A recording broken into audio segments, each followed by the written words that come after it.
This week, the triumphant return of the Stogy Geeks in an all-new format where a bunch of us friends that I suckered into doing the show with me on a monthly basis will sit around, smoke cigars, maybe have some drinks. We're going to talk about some of the cigars we really liked that we smoked recently. We're smoking Fuente on today's show, so all of us have a Fuente cigar. And then we're going to discuss some news. A $21,000 Humidor comes with cigars in it.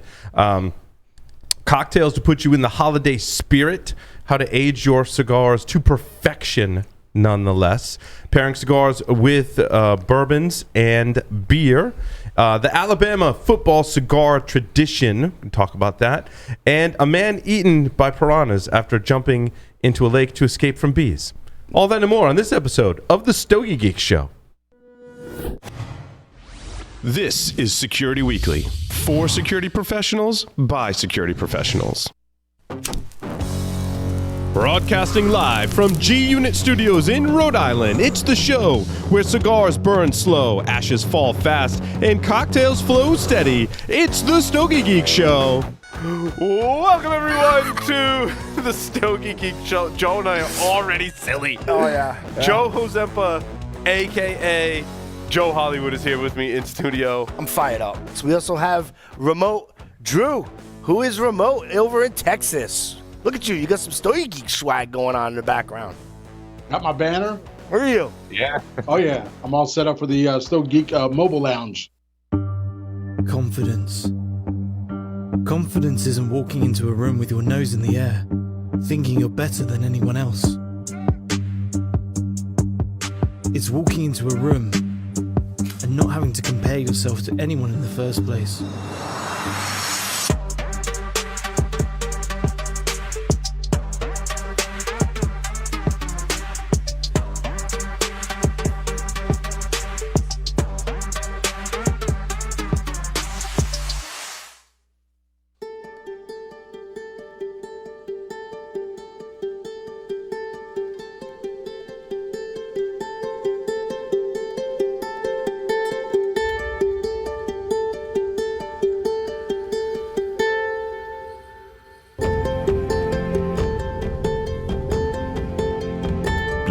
Cigars, perfected for more than 150 years.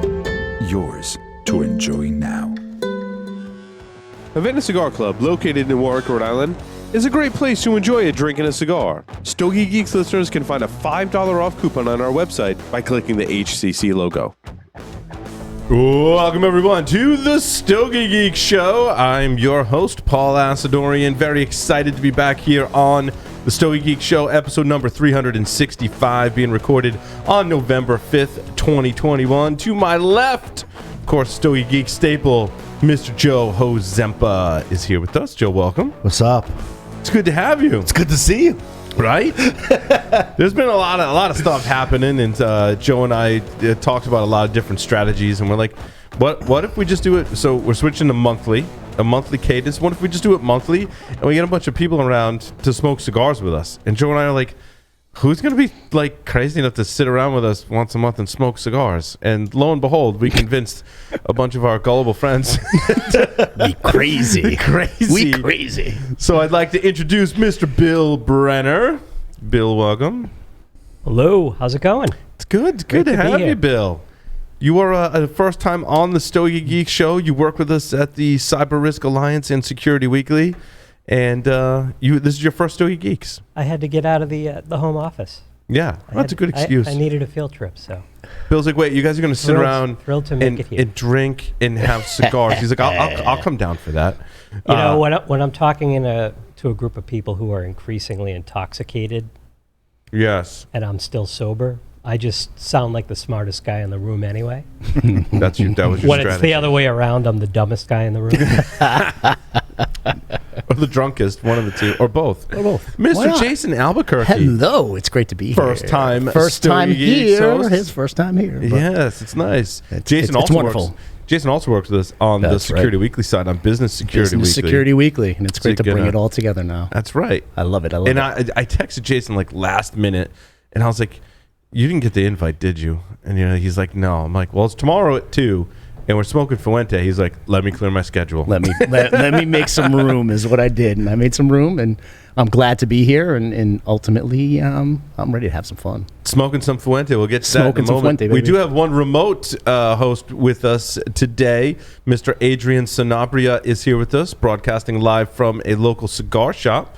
Adrian, welcome. Hey, howdy. Yeah, good to be here. And first time also, so be gentle. Yes, first time on the Stogy Geeks. Adrian works with us at the Cyber Risk Alliance and hosts Enterprise Security Weekly, and I think has appeared on almost every single Security Weekly show. Maybe not the news, but you've done some podcast hosting duties. I've been on the news. Oh, you have? I've been on there with Doug. Yep. You've made the when he was in Tennessee. Ironically, he was in the same city as me, but we were not in the same room when we did that one. That's hilarious. It's awesome. Doug, hopefully Doug's going to join us next month. Doug he's another Security Weekly host, and also cigar aficionado. So we didn't have to really look that far to find some people to sit around and help us do the Stogy Geek show. So it was good. And so what I decided to do was, I think, just kind of pick a brand. Because look, it gets tricky. If you got to find a specific cigar in a specific size and make sure you get that to everyone. I mean, fortunately, most of us, obviously aside from Adrian, could be here in studio. But if you guys want to do the show remotely, I don't want to exclude you. But then I got to mail you guys cigars. And we've been there. And it's a logistics nightmare. So let's keep it simple. Let's smoke Fuente. And maybe next month, we'll take suggestions. Yeah. What do you got to smoke next month? It doesn't mean the third time we go around this, we're like, can we smoke Fuente again? Because that was really good. There's no rules. We get to make the rules here is what I'm saying. I love that. So my only rule was that you smoke Fuente, and that I would happily provide that for folks here in studio. So Joe, what did you light up? Well, I lit up. Oh, that's not the wrong one. I lit up a Casa Fuente Series 5 806. So, yeah. Yeah. So from these Casa were Fuente, yeah. released in store. Yeah. So this year, Retailers. for you Stogie Geeks out there, if you've never had the opportunity to go to a Casa Fuente, these sticks were exclusive to when you go to the actual cigar shop. And if you look way back around August of 2019, Stogie Geeks, you'll find an episode where Paul actually describes his experience at Casa Fuente. It's amazing how we spent 2 hours talking about one drink. Yeah. God, I'm so excited for this format for the God. show. The mojitos. I'm just so excited. It's like, ooh, Paul gets to be the host. Cool. I can hang and taste the I was cigar. talking to Stogie Santa. So He's coming back too? I have not asked him to come back. Oh, we gotta work However, on that. I am in regular community, so I go to Mr. J Savannah Smoke Shop, which is now is it technically West Greenwich? I think is it West Greenwich or Coventry? It's that West Greenwich Coventry line. Yeah, it's not far from here from the studio, but they built their own amazing lounge, amazing bar, amazing humidor, and Stogie Santa obviously still works there. And so I try to get there on Fridays, do some work, and have a cigar and catch up with That's where we Paul. had our last 2 labs meetings. Yes. What? And I'm on You were meetings, there. yeah. Wait a minute, I'm you were on there? meetings. Wait a minute. No. They were virtual. I was virtual, and with Adrian and Bill, and I'm like, guys, check out this place that I'm at. But I turn on the phone. around. all of the sounds and smells yes, work their way through the interwebs. What time you go? Because I'd like to. I typically go around 10 o'clock, and I typically leave around 2:30 to go pick up my kids. Okay. And so I get a good chunk of time to spend with my friends at, it's awesome to, I went in, I think it was last week, and Stogie Santa's like, we got the Casa Fuente. And I'm like, what did you think of it? And he's like, it's we both kind of felt it was overpriced. It was Sure. like a buy one or two to try it kind of thing. Yeah. And what I told him, I'm like, and I don't know that Stogie Santa has ever been to, he must have been to Casa Fuente, but I'm like, when you're there, and you have the mojito and you have the Casa Fuente cigar, they just kind of go together. It's very nostalgic for me to smoke that cigar and think about, they taste better when you're there at Casa Fuente for whatever reason. It's the mojito that they make with it. It's like the difference between going to a coffee shop and buying what they sell in the grocery store. It's just not the same. It's not the same. Yeah. So what are you thinking of that stick, Joe? It's Cameroon wrapper, right? Well, yeah. When I found out that they were available at some of the local retails here, I picked myself up a 5-pack. You know, because they are a little bit pricey. But I remember when we were at Casa Fuente, thoroughly enjoying them. Yeah. So I was like, you know, something like why not? And it's funny because this is the last of my 5-pack, and I've made it a goal for myself to have like. I bought it like 5 weeks ago, so I've had like one a week to really enjoy them. Yeah, you know what I mean. Give it a shot. So I've actually brought this to work yesterday, and then when we did the Fuente thing, I was like, I'm gonna smoke this, and then I'll rip through this, and then start the other one, the Opus X. But yeah. Sweet. Bill, what are you smoking over there? You lit up the Opus X I gave you, right? Yeah, I was just going to say, I'm smoking whatever you gave me. Opus X Angel Share. No, Bill's actually... Oh, he's got the other. He's got that's a Perfection X. Got it. So I'm the fair weather cigar enjoyer in the room, where I smoke other people's on occasion, but I don't know what it is I'm smoking. I only know it's free and was handed to me. Tastes great, though. It does. Okay, that's good. That's all. That's all that matters. I mean, we can talk about the blend, the wrapper, where it was grown, under what conditions, how long it was aged. But what matters the most is if you're enjoying it, right? If you're enjoying it, did you need me to talk about that? That was what that was. Well, I mean, Opus X is kind of weird. Like, you can't. How deep can you dig into the wrapper binder filler? It's all the same. It's all like they don't really release a whole lot about like the wrapper binder filler. Opus X is Opus X. Like I think we have covered what the wrapper binder filler is, but in the regular Opus X line, it is what it is. I tend to like to let them age for 3 years. We had this debate. I was like sniffing the foot. Yeah. I'm like, is that 2 years of age or 3 years of age? Like, when did I buy it? What were we doing? Does anyone have pictures? I think we did determine it was 3 years old. We did. We did.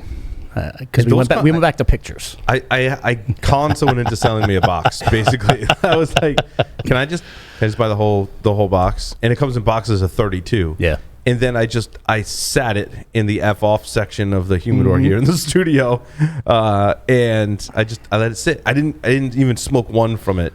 And then for this one, I took one out, and I'm like, I think this is 3 years, which is when you want to start smoking Opus, but I mean a box of 32s, that's going to take me a really long time. We did have to let this one air out a little bit, though. It did need to air out. We need to air it had out. a little bit of that like vinegary ammonia cat pee. Yeah, that's what it is, ammonia.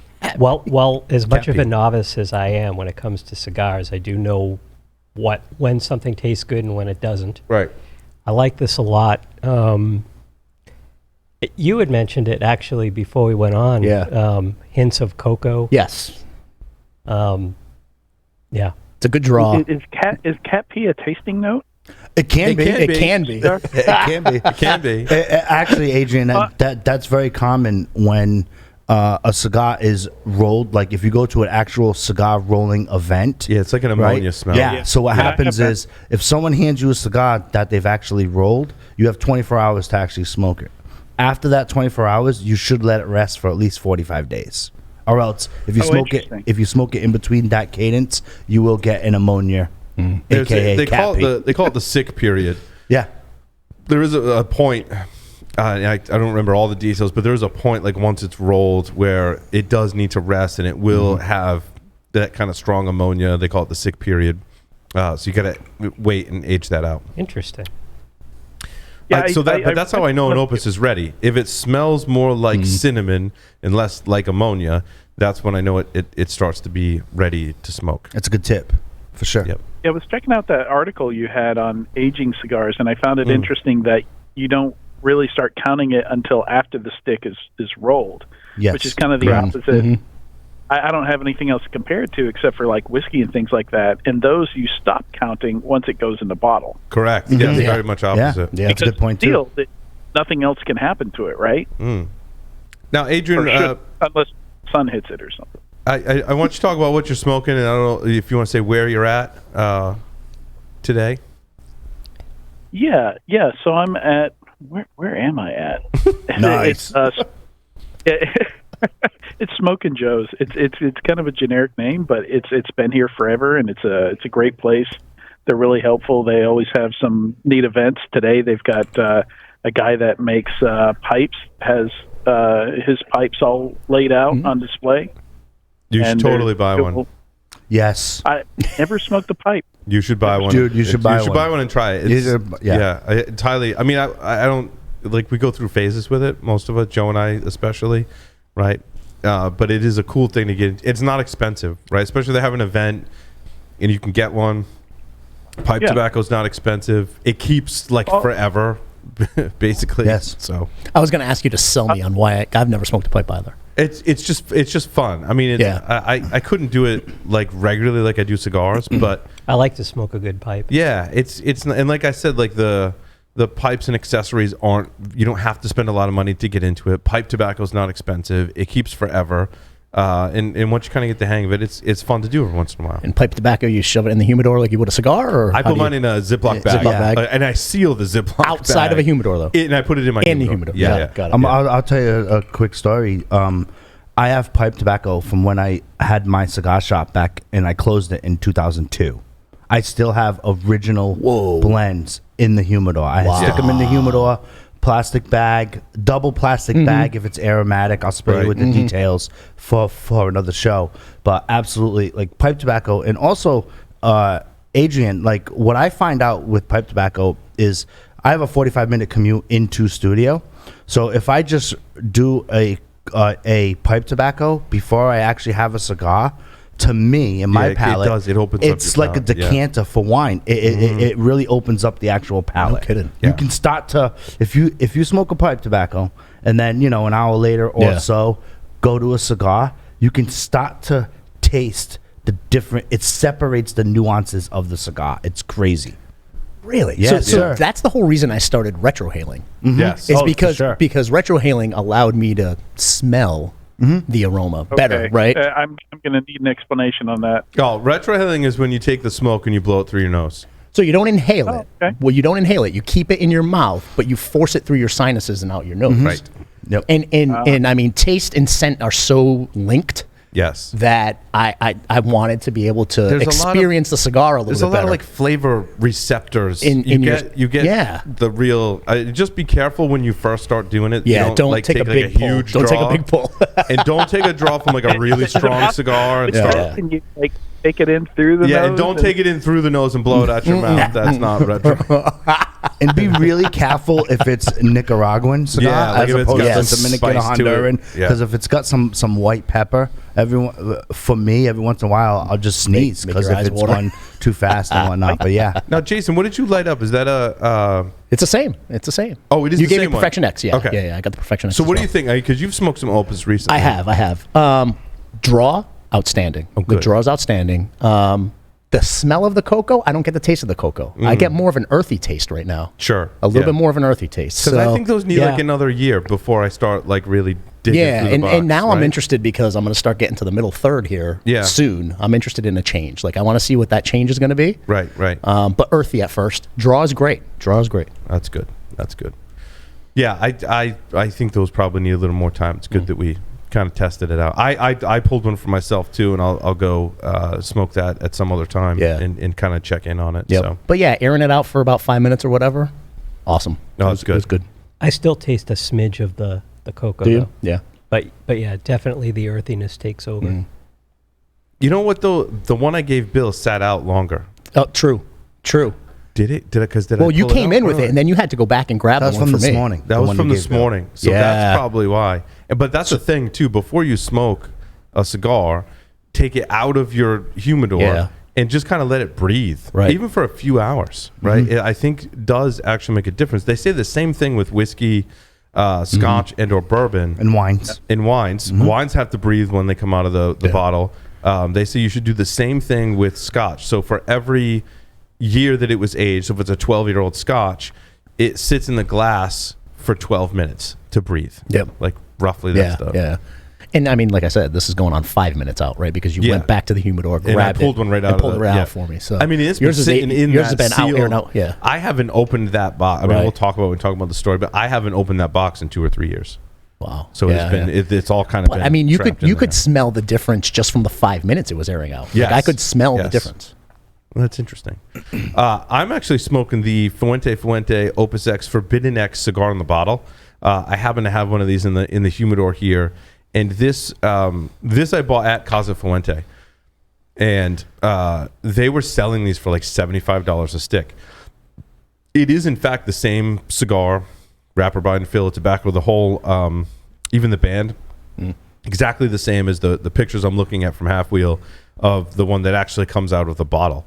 And we've talked about this cigar in years past on Stogy Geeks. It was actually released for sale in 2007, 5,000 bottles.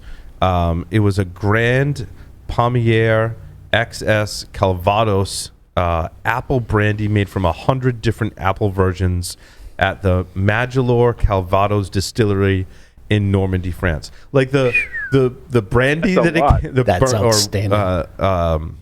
What would you call that? Is it brandy? Bottles were sold.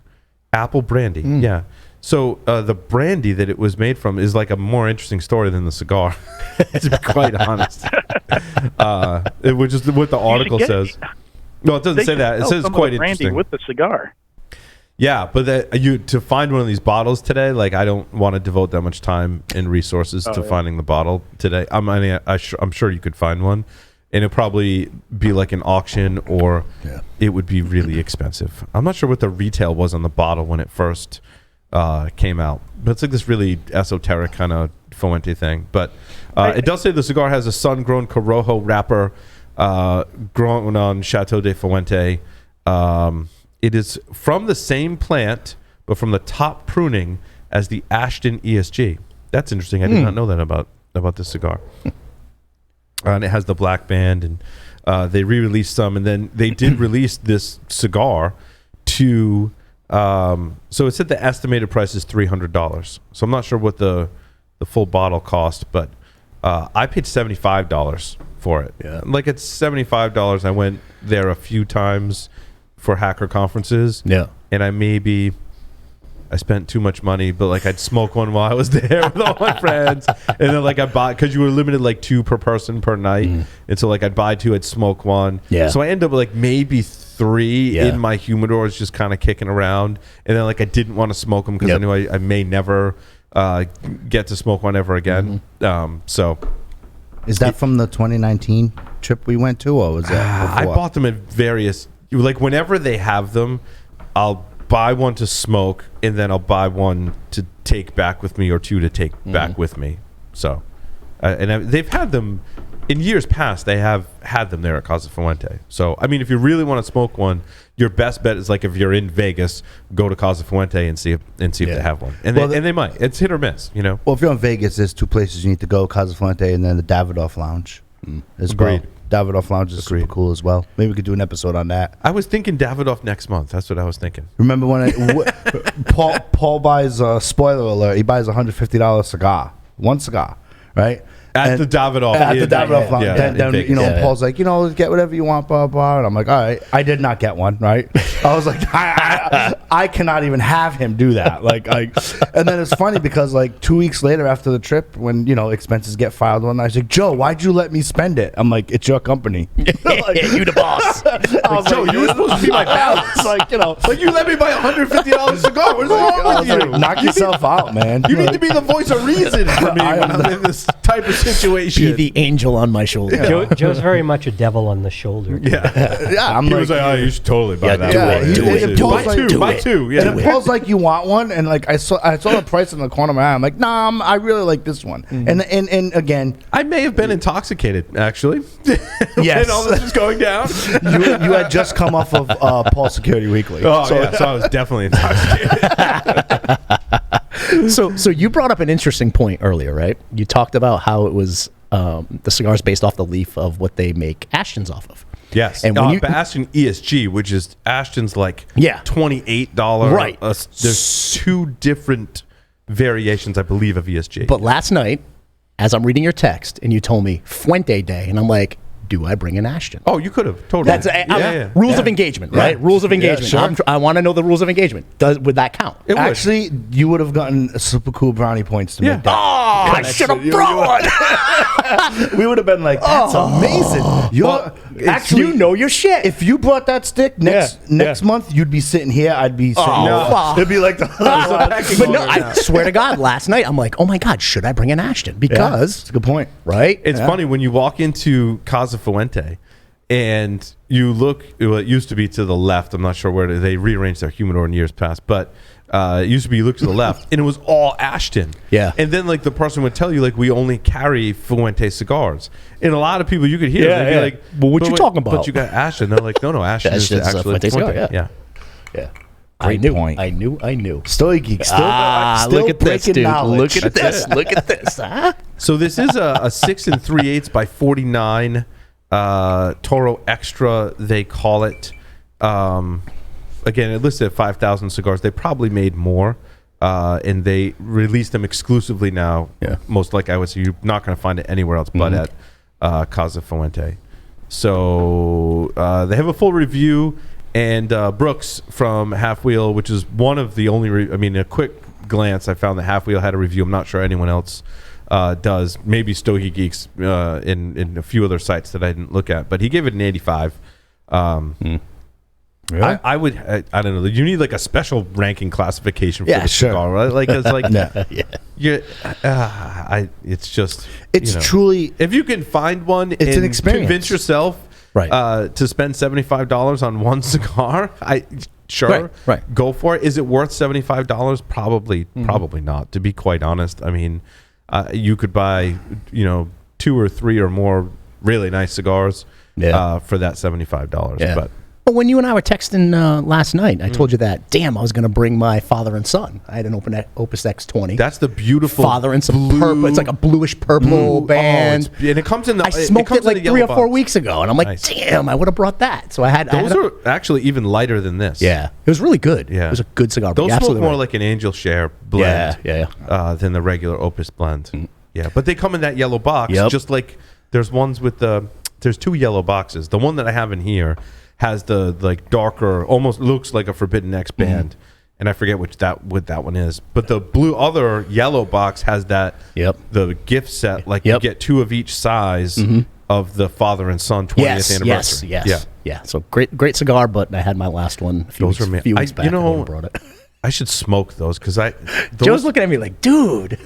Where did you get that one? Is that one I gave you, or did you find that somewhere else? I Where'd you find bought that? those. Where did I buy it from?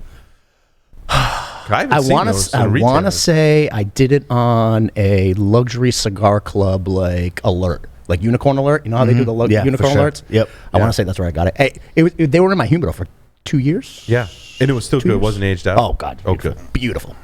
That's good. What's the did we get to Adrian or I totally missed that? Oh, we didn't get to where Adrian was smoking. We got distracted. we got to where he Very- was. We we're got to where very he was. distracted. I mean, listening to you guys and what you're smoking, I started thinking I got the wrong brand or something, but maybe I just got like the cheaper ones. It's a curly head. It's okay. That's like their $2 cigar. Smoke doesn't come out. Oh, of the no, that's ones the that Magnum. don't come. That's the Magnum. Yeah. That's the that's Magnum the 44. Actually, Yeah. Stogie Santa is a huge fan of those. Actually, really and good. recommends them in the. Is that the Robusto? Rosado? Yeah, No, it's the Rosado. Grand Reserva. It's the Rosado Sun Grown 56.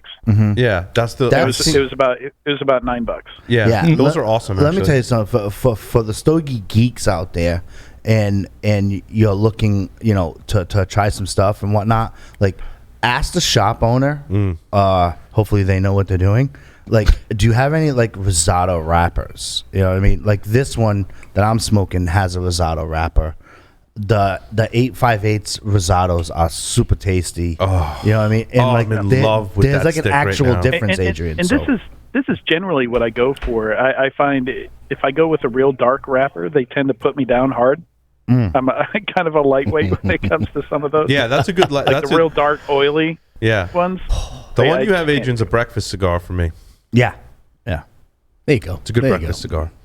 Don't worry, Adrian. When you come to the studio, we'll get you on some lighter, darker stuff. Yes, It's a whole journey. it's a whole journey because it can have a And darker wrapper.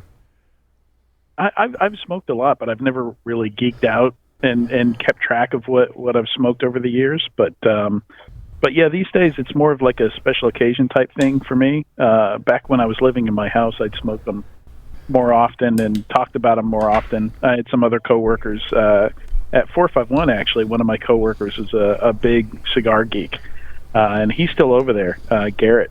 And I remember when I started my business, he sent me a whole box full of his favorite cigars. Mm-hmm. You know, like a gift for starting my business. It was really nice. That's cool. I do that for people too. Adrian, when you smoke cigars, just take a quick picture of it, put it in the Slack channel, and between Paul and I, we can bring you up to speed. We can bring you up to speed for that. Or we now have it's on a Discord. I don't know if you want to share the Discord. We have a Discord channel. Yeah. Yeah. So if you post it as you go and what you've been smoking, then different people can chime in. Yeah. So Stogie Geeks listeners should know, if you go to right now, if you go to securityweekly.com/subscribe. So that's securityweekly.com/subscribe.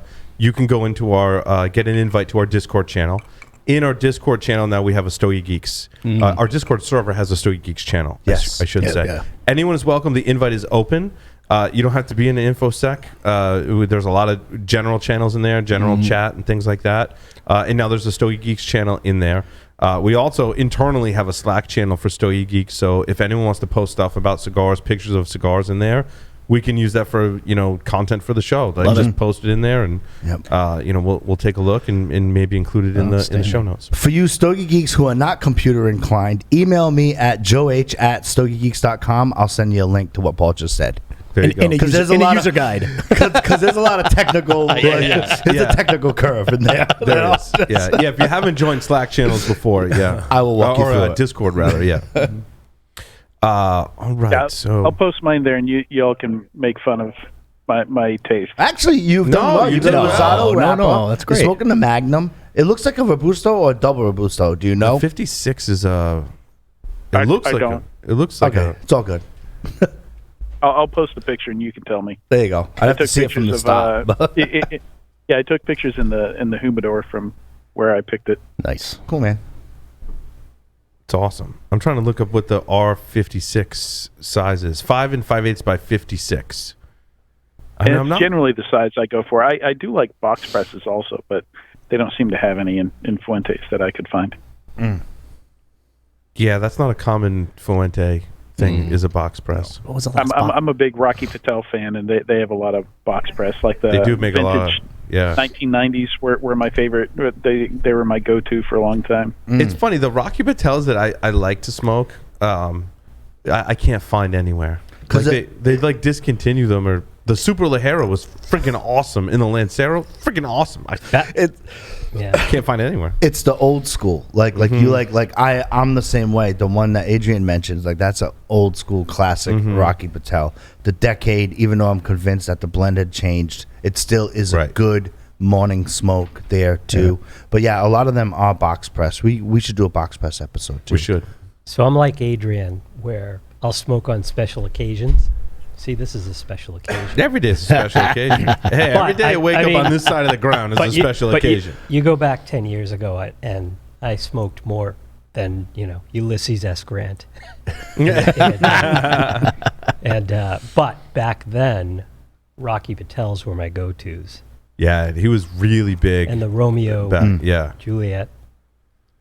I mean, there's just a lot of new cigar brands that come out all the. I mean, we were just talking about it before the show. And different blends. It's still even FDA couldn't really put a damper on just all the new stuff that comes out. I think there were some lulls in there, but I see new stuff coming out. It's blown up. It's blown up. I mean, we were talking about it earlier. It's becoming that small batch type scenario, like IPAs, like breweries, it's becoming like beer, right? And it's becoming like whiskey. Yeah, there's a new bourbon you see in the liquor store every time you go. Yep. So let's see. What do we? Let's talk about what we smoked that we liked recently.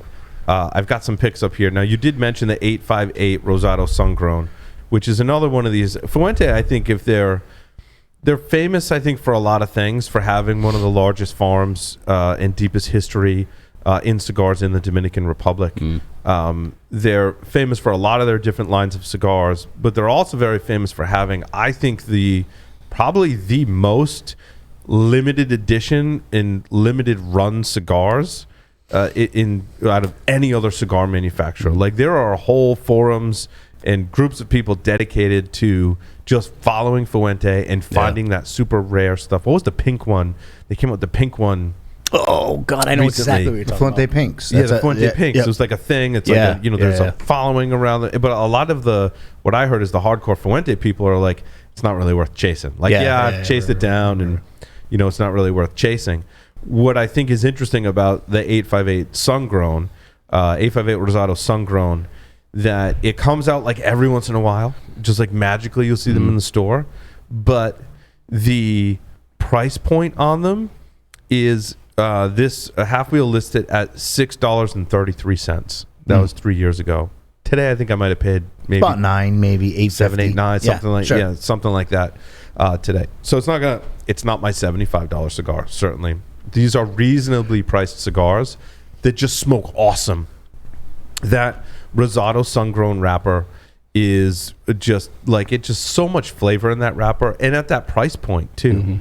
Like, it's not going to be the best cigar you ever smoked, maybe. I mean, maybe it is for you, but it's not going to break the bank. But finding them is a chore.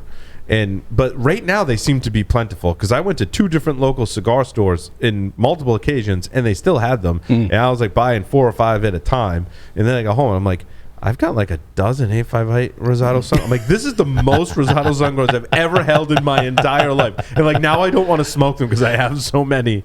But they're awesome. It's a medium bodied with just great flavor, which we've always said in the Stogy Geeks.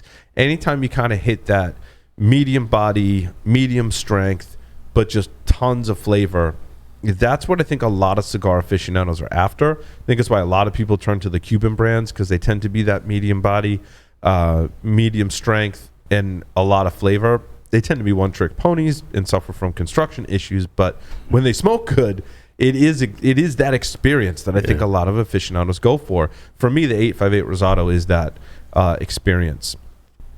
So again, these come out. I mean, you can age these, you can not age them. That's what I like about the versatility of them. I don't have to sit on these for 3 years necessarily before I think they're ready to smoke. They're good right out of the box, and they're good when you age them.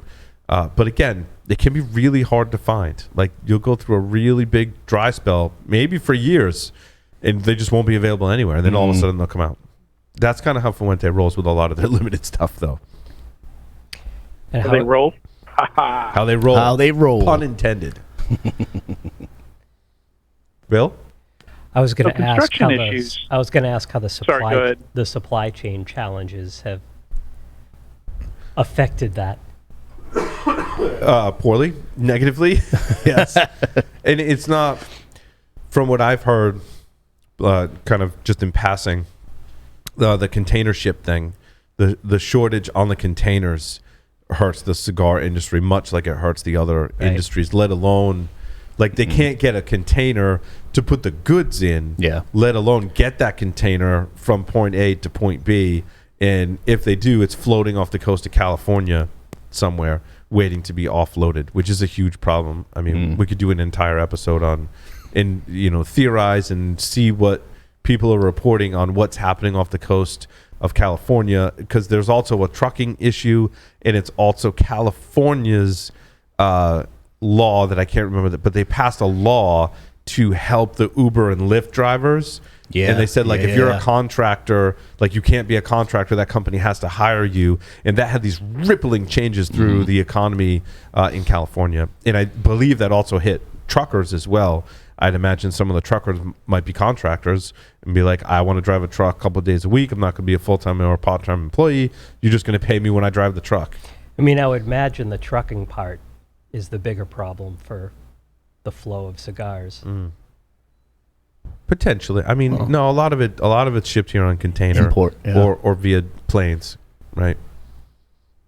But those problems shift as the containers get tougher. Everyone's like, oh, well, I'll try and ship it air freight, but then the airlines are get backed up. The air freight companies get backed up too. So, and I'm sure that's expensive. So guess who gets to pay all those increased costs? It's the consumer. It just gets passed down. Right. Yep.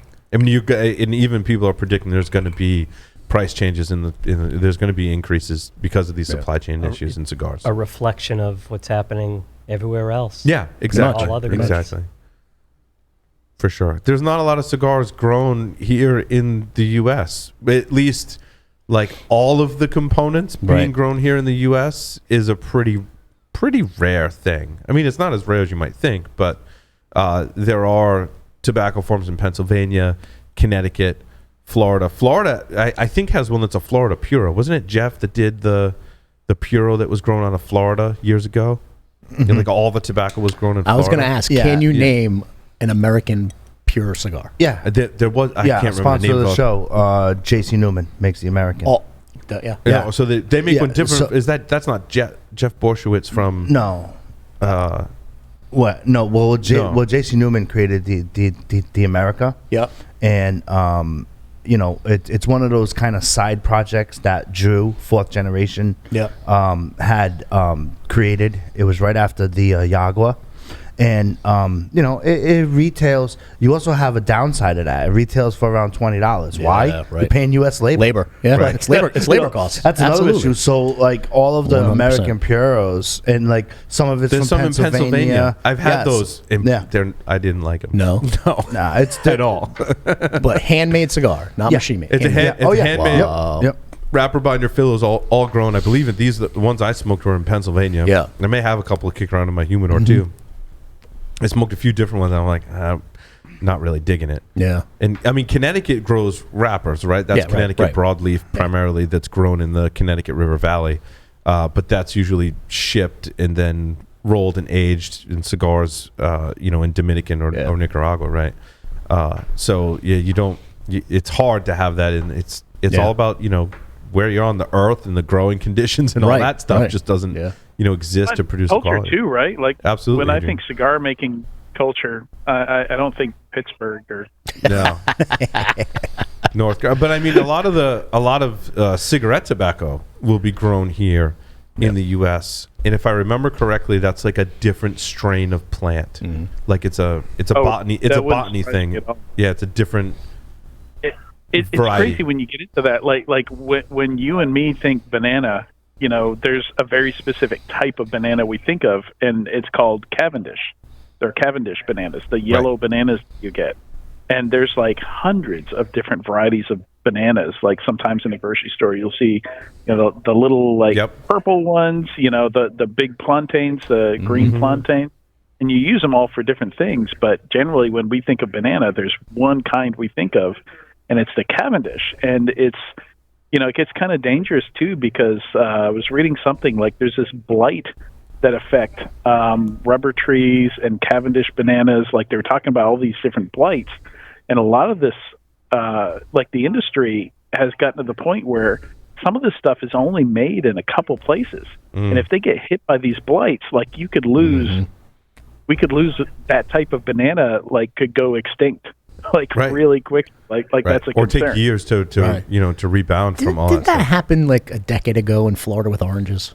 I think it did. A hurricane, I think, impacted something. Like literally wiped it out, and you couldn't get an orange. I mean, it's happened to a lot of tobacco farms too. With usually it's fires. Sometimes hurricanes will just wipe out an entire tobacco crop, and that sets you back. Not just like 1 year, but that can set you back like 7 years. I want to say from seed to cigar is something like 7 years.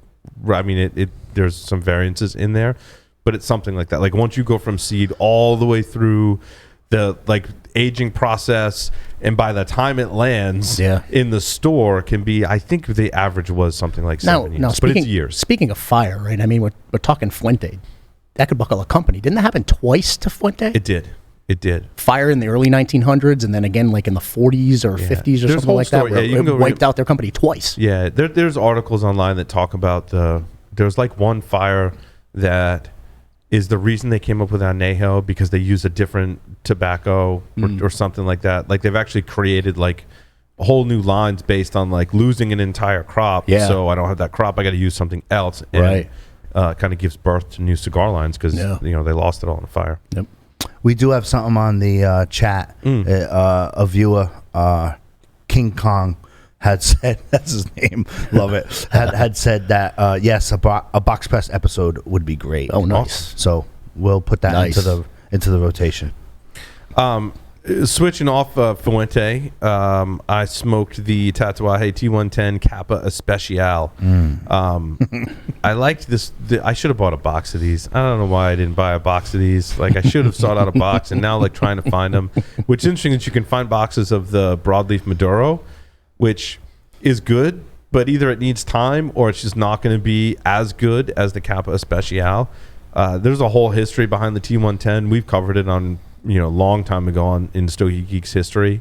There's a link to the Half Wheel article that describes the entire history, which it was made for a shop in Hawaii, basically, the original T110, and it was freaking amazing. It was one of the best cigars I've ever smoked in my entire life. It was amazing, but like only that one to that shop in Hawaii was they were just and they were even more awesome when they first came out. I smoked one after been aged for a while.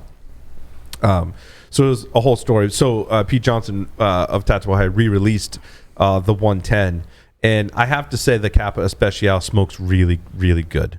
It's a 4 3/8 by 52 short Robusto. It's $10 a cigar, and I wish I bought a box. It's definitely box worthy. It's a really good stick. Yeah. Definitely. Have you tried it? Oh yeah. If you look through Story Geeks history, there wasn't an episode that I couldn't not use tatuaje or viaje in a sentence for like 3 years. Oh, yeah. For like 3 years, like every single episode, I'm like, these are awesome, and yeah, Kappa Especial. I put a review up there years ago. Super tasty. Yeah. Well balanced. White pepper. Awesome. In the T110, because Kappa Especial is another Tatuaje brand. There's multiple Kappa Especials. There's another limited one out there that I saw as well. But it has an Ecuadorian Sumatra wrapper, Nicaraguan binder, and filler. Yeah. It's good. Joe, if you see that's it. the second time. What's that? The second time I've heard you say white peppers. Is that a tasting note, or is that Yes. something about White pepper is different from black pepper and red pepper. So usually primarily when you're smoking, to get the fastest results to what I'm speaking of, anything from the Nicaraguan region, one of the super characteristics of a Nicaraguan cigar, especially if it's like Nicaraguan binder and filler in a Connecticut wrapper, you get that white pepper blast as opposed to a black pepper blast, especially on the retrohale. Next month we'll all try the different pepper. We'll just take some red pepper and put it on our tongue and see what happens. Then some white pepper, then some black pepper. So that when you smoke a cigar, you can differentiate between the three. Adrian, that's important. I'm just kidding. Yeah, I don't want to do that. I'm going to wait till I'm not on a podcast to attempt the retrohale because yes, because you might. I'm thinking my practice results are not going to be camera worthy. Yeah, no, that's totally camera worthy. We want your retrohale first we time want on that. camera. We want that. And we want to see you suffer because that makes for good ratings. I'm in a room full of strangers. I don't want to embarrass myself in front of. I really love this. So speaking of giving boxes as gifts, this was a gift from someone. They gave me a box of Davidoff Robusto Intenso limited edition 2020 cigars. Very nice. And I'm on my second box that I bought because they are just so good. And what I love about this cigar is it has that Davidoff feeling to it, but it packs some punch, right? Like there's a little bit of oomph to it.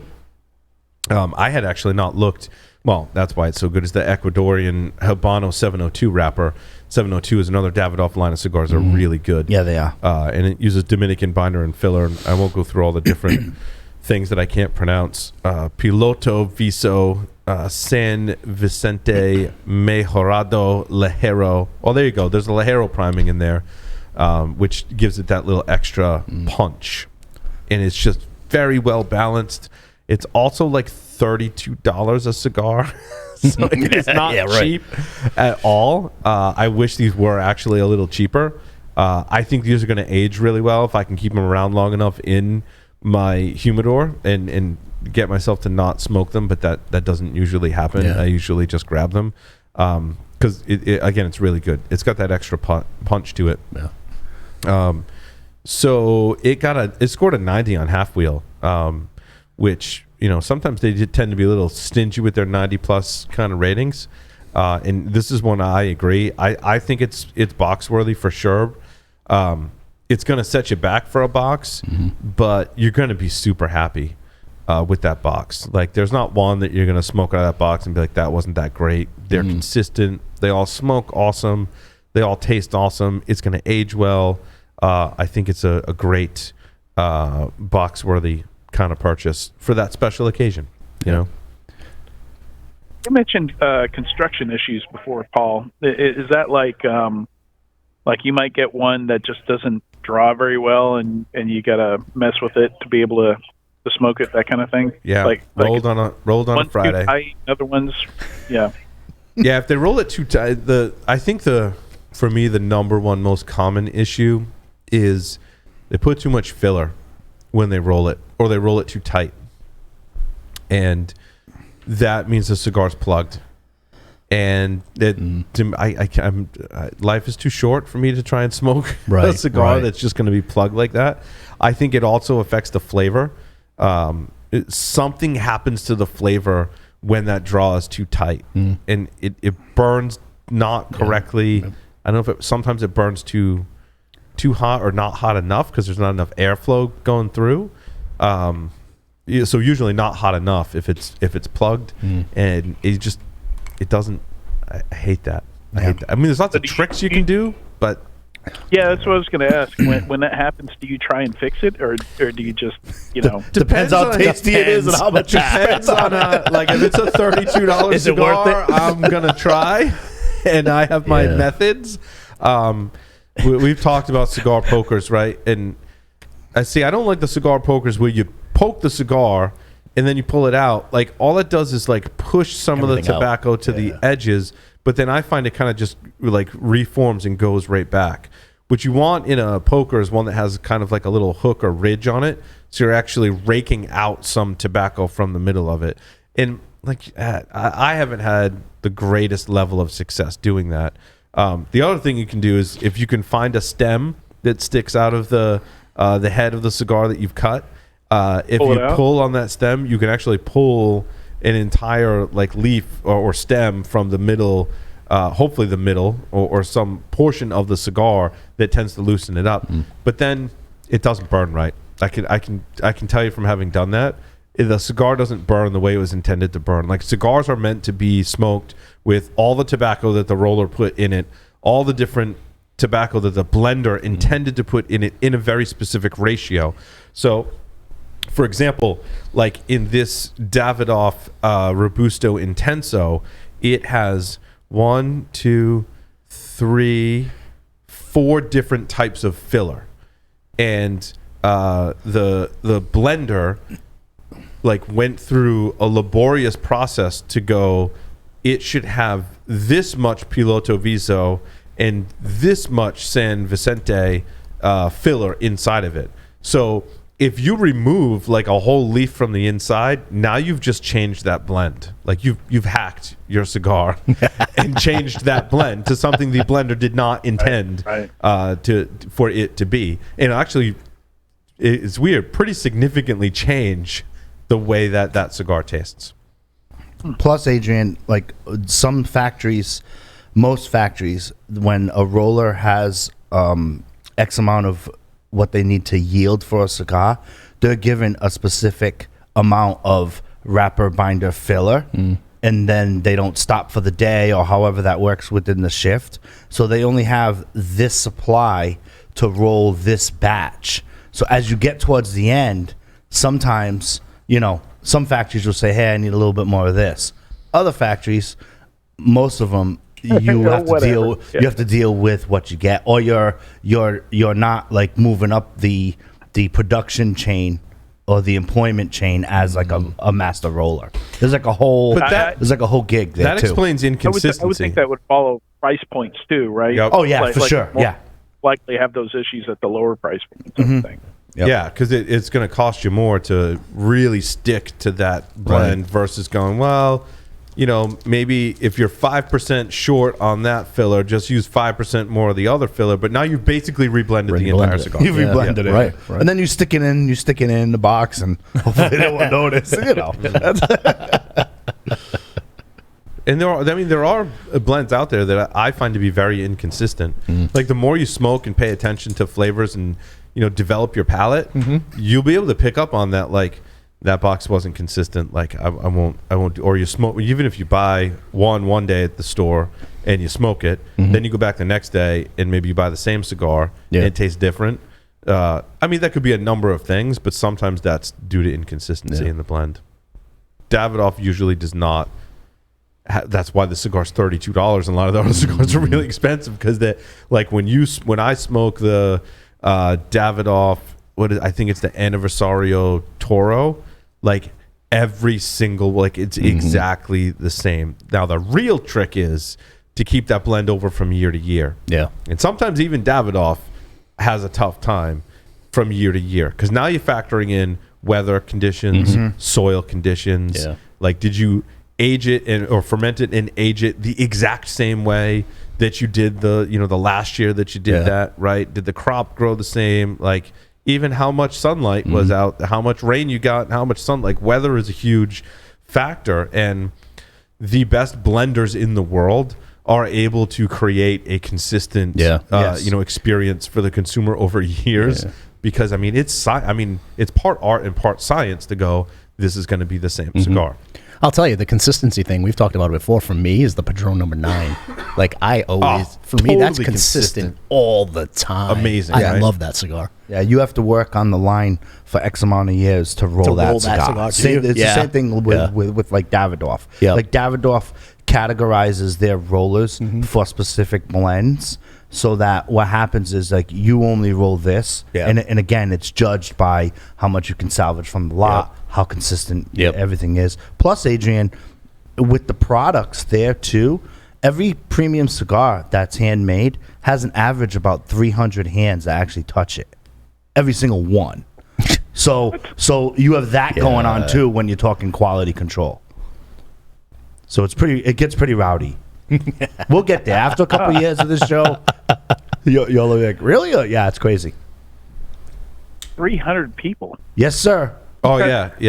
Well, it doesn't mean to say it's 300 hands. So you know, it's not 150 and you got 2 hands per person. No, it's 300 different people from seed to shelf or box. Oh, I see. Yep. I see. When you said 300 people, I was thinking like 200 people roll it? No. Constructing it. No. But in some of the higher end cigars, the rollers are actually judged by how much they can salvage the lot and what they get for the yield and consistency, and I'm sure there's a whole like check. You know what I mean? Check boxes of what they got to go through. It's crazy. Yeah, I've noticed when I've been to rolling events that. The fillers are already together and ready to go, and they're really just doing the outer leaf and all that. Yeah. The wrapper. Oh, the other one I had is the HVC 500th anniversary Toro, 5 7/8 by 52. It has a Jalapa Corojo 99. Jalapa binder, Jalapa Criollo 98, and Esteli Corojo 99 the filler. And this is, again, it's that medium-bodied, full-flavor cigar. I thought they nailed that profile with this cigar.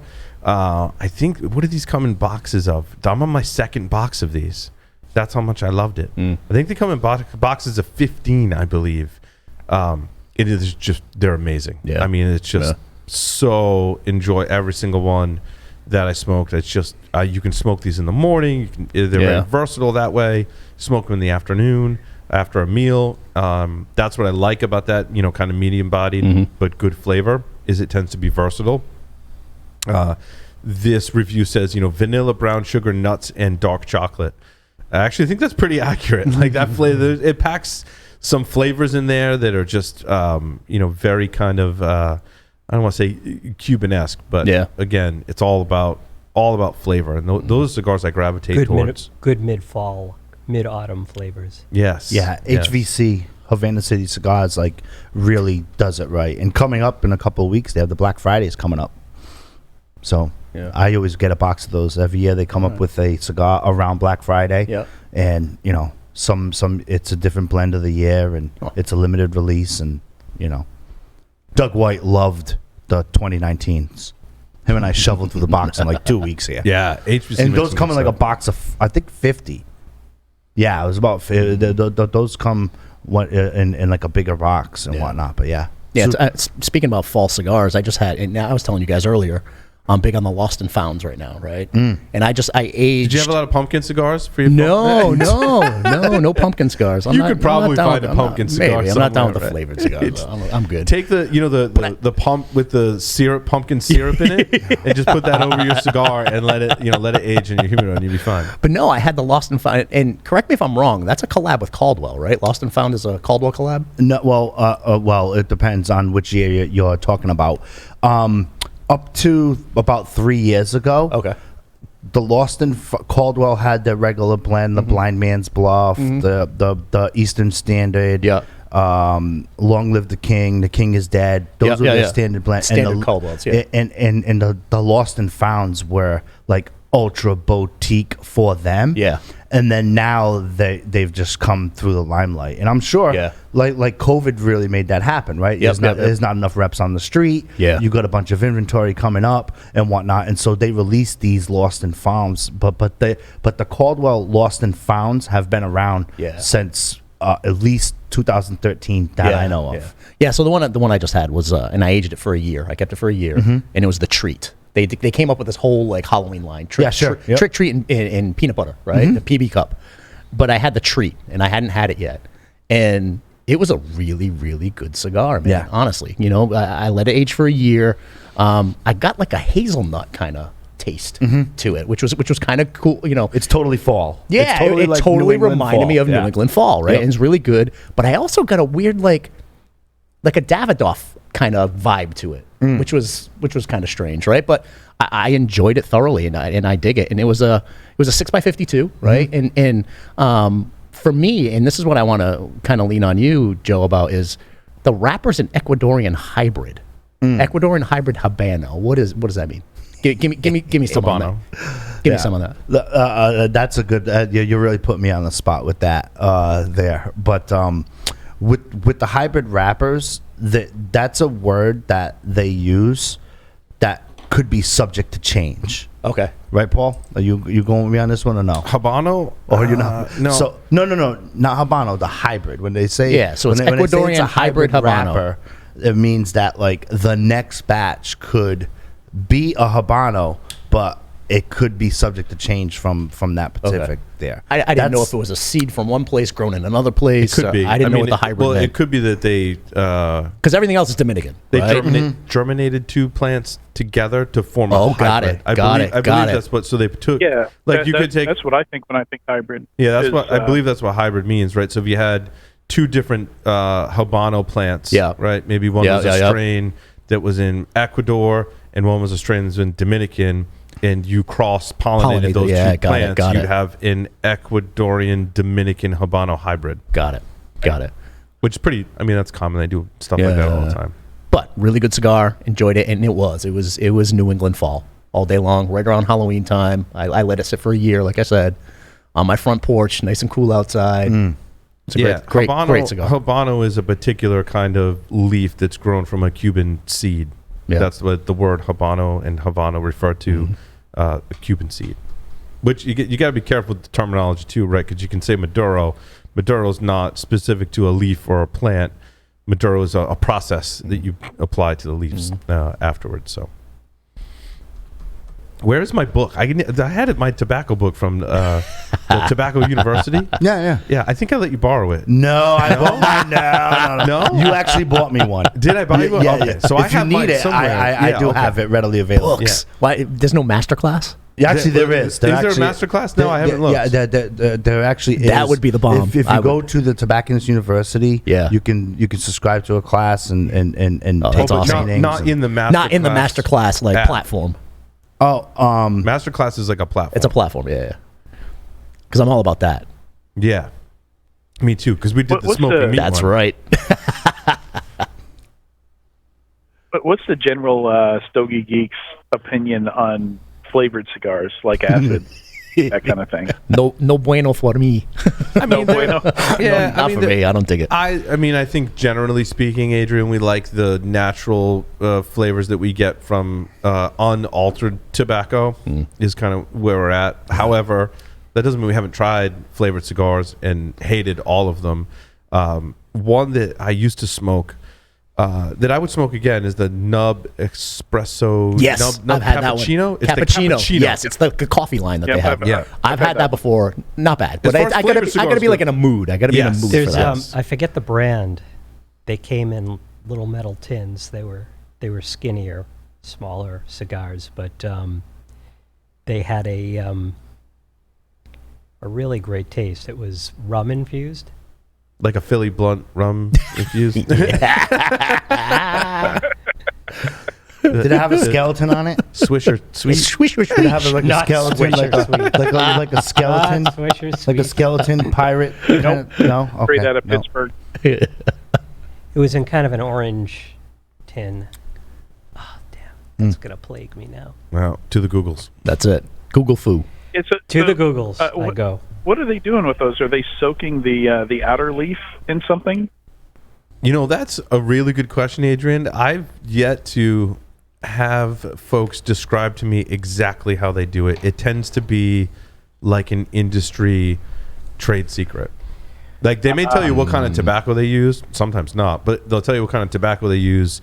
They may tell you, like, what is used to infuse it. So, like, they'll give you the recipe components, but not how to cook it, essentially, because that's the secret, right? Like, it's the Coke. That's it's their the intellectual property. It's the whole Coke thing. Like, you could have the recipe to make Coke, but that's not the intellectual property. Right. The intellectual property is Right. the processes that they use to create it. So they're typically, like, really tight-lipped about, especially in infused cigars. I know in Acid's case with Drew Estate, they're very. I remember pushing them on this, and they're like, it's in a room and it's infused when you're aging the tobacco or fermenting the tobacco, or both. I know that's a big thing in brewing. Like, if you're going to flavor a beer, it's a huge difference how you do it, and you can tell, like, some of the cheaper flavored beers, they're just pouring flavor in there after the beer, like before bottling. Whereas, like, I used to homebrew, and I wasn't a huge geek with that stuff either, but the people I brewed with were. And it was all about, if you wanted to introduce other flavors, you did it when you were cooking the wort. Right. So when we made like a pumpkin spice beer, we actually cooked some pumpkin in the oven, and scraped out the flesh of the pumpkin, put it in a cheesecloth, and that sits in the wort as you're, brewing, Right. the wort, as you're heating the wort, putting in the hops and all that stuff. Or we did a coffee porter once. We went and we got some fresh roasted Kona, ground it, put it in a cheesecloth, tied it off, and hung it in the wort. That sounds wonderful, by the way. It was great. We actually sent it off to the homebrew competition in Chicago. You have to actually, it's not legal to send beer in the mail, but they require you to send 5 bottles to enter it in, and they actually give you tips on how to get it to them in the mail without anybody knowing that you're mailing beer. And we did okay. I still have the judge's sheet that they sent back. It was terrible, but we didn't get a great score either. But a coffee porter just sounds wonderful. On the Stogie Geeks, it is. On the Stogie Geeks chat, Mark pinged us. Thanks, Mark. Joe, the Black Fridays are already out. They came out this week. All right, you guys are keeping. We're I'm a little late. Little late. We're a little late. What's the Black Fridays? That's the HVC. That's the HVC he was talking about. Yeah. You're big on those. Yeah. I get a box every. Well, then my tobacconist didn't call me, so. Fired. You're fired. Thanks, Mark. Well, I mean, speaking of the holiday season, if you're looking for gifts for the cigar smoker, in your life. I'm told we should all shop early or go for a swim off the coast of California go shopping. You've all seen those memes, right? It's like it's get Christmas on your scuba gear and you're climbing in the container ship. There's all container ship. You got to go swim out and dig through the containers, see what you can find. Oliva has come out with a brand new humidor, working with a famous humidor maker, Ellie Blue, which, according to the article, is a famous French humidor maker. Admittedly, I had not heard of Ellie Blue. It is a gorgeous, it's beautiful looking humidor. It comes filled with cigars, and it doesn't say. I couldn't see. It looks like Oliva. What the hell is it? There's an Oliva V Oliva Milano. Yeah. It looks like a box press kind of torpedo in a Maduro. Yeah. But like that. Like the other cigars in it are taking second stage because there's only 21 of these humidors being created. Each one will have one cigar that has a limited run of 21. So like according to Oliva, this cigar, there will only be 21 of them and it will only be in this humidor.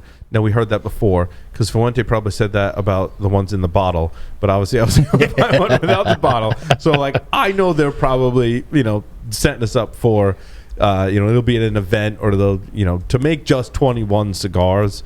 They probably have more sitting around, I guess is my point. Maybe not. I mean, maybe they really do only have 21.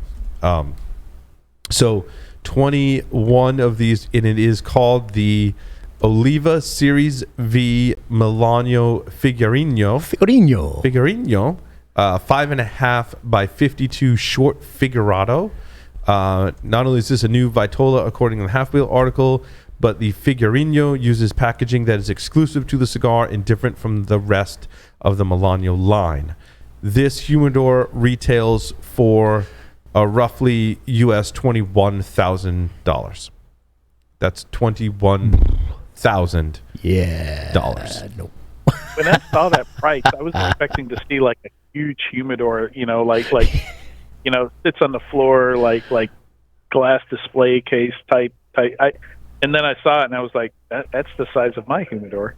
If you gave me $21,000, I could build a walk-in humidor in my house and fill it up like halfway at least. Oh my god! Oh my god! It better come with like a Yuba key or something like that, right? Well, I mean, I've told you guys my humidor story, right? I mean, I ended up. This was years back, and my wife and I are going through great grandpa's house. He had passed away, and selling the house, and the family gets the first walkthrough to see if they want anything. And I'm walking through one of the spare bedrooms, and I look in the corner, and they had like a nightstand. They were using it as a nightstand. It was a beat to shit 1930s humidor lined with tin. Wow! I refurbed the whole thing. It is beautiful, and I'll I've tell seen you, the pictures. It's awesome. It is so beautiful, and maybe I can put it on the Discord channel. I'll put before and after pictures of it. Yeah, I'd like to see that. But it's like a nightstand. I ripped all the tin out. I put Spanish cedar on the inside. There you go. Right, Yep. Just hand tacked it all. So you didn't use glue? We had this discussion. No glue, zero glue. I hand tacked it all. Some humidors do use glue, but I didn't want to though. We had this discussion. I talked to you about this as I was because I was here at Business Security Weekly when I found it. Right. When I found it, and I asked you guys questions about glue, and you're like, I'm like, you can, but the problem is it's a humidor, right? And there's going to be 68%, give or take, plus or minus, 3 or 4 each way, and I'm like, glue in the. I didn't want to risk it. I didn't want to risk it, right? So I hand tacked it all. Does it make it into the cigars? I mean, it could. It could pick up. I mean, one of the things in a humidor, right, is that everything ages nicely and picks up the aromas from the cedar. You could have a cedar sleeve on your cigar. You have Spanish cedar, and those aromas and flavors ultimately get into the cigar. So if there's something foreign in there that is producing an aroma, conceivably your cigar could get infused in the cigar. So I didn't want to use glue. So I hand tacked it all. I bought Spanish cedar planks. Glue infused line of cigars. I'm all set. You want to talk about flavored cigars, right? Glue is not Who wants a Gorilla Glue cigar? Anyone? but no. So I hand tacked it all. I ended up getting brass pins for the shelf, so I could slide the shelves in on brass pins and lay them in. 4 shelves in there. Nice. I refinished the whole outside. I redid So all. you had to sand down the whole Sand it all down. outside, Redid all the hardware. I kept the hardware, right? Yep. And what I ended up doing was I kept the tin that was on the door. I had these really cool clips for like the old school humidification, like the metal humidification. I kept the clips. But what I bought one of those magnetized Bovita pack holders. Yeah. And I magnet it right to the door, right? Nice. So now it holds the Bovita in there. It holds 4. It holds humidity better than any of my new humidors. Oh, I bet. It is gorgeous. It was free. And I put like $90 worth of material into it. And months of effort. But what a gorgeous humidor. And all in, it cost me like, I don't know, maybe $100. How many cigars do you think you can store in there? How many boxes? So I got 4 shelves in there. 20, 40 cigars. Probably close to 100. Yeah. I could probably put 100. I could probably pack 125 in there if I wanted to. And you still got $20,910 left in that budget. Yeah. Yeah. And you know what I mean, honestly, from that point forward, I'm like, I'm just going to go on like Facebook Marketplace and see if anybody's getting rid of old nightstands that they don't realize is a humidor. Yeah, right. And go buy one for $60, put $90 in it, and I got another beautiful humidor. Like, it's going to take some elbow grease, but it was so much fun to do. I would do it on weekends, do it when I had time, right? I'd go buy all the materials, and they came out gorgeous. Came out absolutely gorgeous. That's awesome. If you open an Etsy store, I'll be there. Right, but yeah, no, I'll share some pictures of it before and after. I mean, when you look at it, I looked at it in the corner. I'm like, what is that beat to shit like nightstand? And I walk up, I open the door. I'm like, oh my god! It had like wallets in it and like shit in it and watches and all this stuff. I'm like, I want this. Give me it, right? And I took it home and I gave it some love, man. I gave it some love. So cool. Repurposed an old 1930, and I dated it back. It's like they made that kind of humidor between 1932 and 1937. Wow. Beautiful. Absolutely beautiful. So I'll share some pictures. And I didn't have to spend $21,000 on it. Right. And I bet you it holds close to, if not more, cigars than that thing does. This one looks like it comes with accessories. The $21,000 humidor comes with a cutter and a lighter. Cutter and a lighter, yeah. Well, as well as some accessories in there. It has an accessory drawer. Is it an ST DuPont lighter, or at least give me an ST DuPont lighter? I don't know. It says Oliva on it. I'm not sure. Oh wait, hold on. No, it says Ellie Blue on the lighter. But you know they probably contracted with someone to make the accessories. I mean, they look like beautiful accessories. They look gold plated, but it's probably not gold. But for $21,000, it better be gold plated, right? Yeah, it better be 14 karat gold plated. Yeah, I mean, I sit back and I say to myself, if I had more money than God, would I buy this even? I don't know. I don't know because, you know, the old school Portuguese in me is just like principle, baby. That's not worth $21,000 to me. I mean, but you got to look at it like you're not buying a humidor, you're buying art. Yeah, right? I mean, I can see someone that's like into art that it's more of an art. But my 1930s humidor is art, baby. Agreed.